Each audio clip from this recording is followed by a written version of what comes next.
Earlier this month, Austin's mayor said he ended the partnership between Austin police and DPS leaders. But is it really over? KXAN's Brianna Hollis shows us what has and has not changed since then. At 11 and Trinity. DPS's bigger role in town is here to stay. By registration. There's just less input from City Hall now.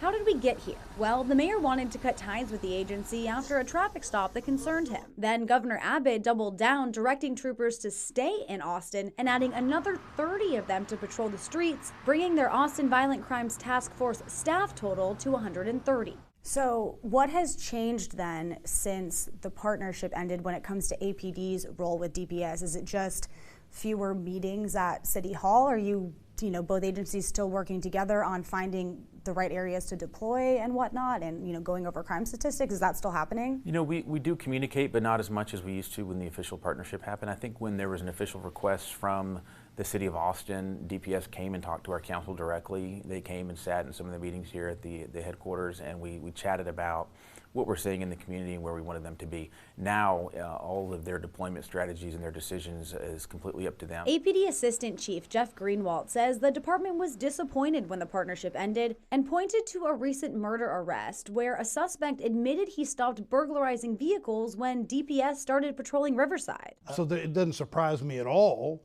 to know that they're still talking to each other. Mayor Watson, who asked DPS to come in the first place, said the relationship between APD and DPS, despite the extra troopers, isn't all that different from what it's been over the years. It's not as though when the partnership ended, there was a banishment of people to not talk to each other.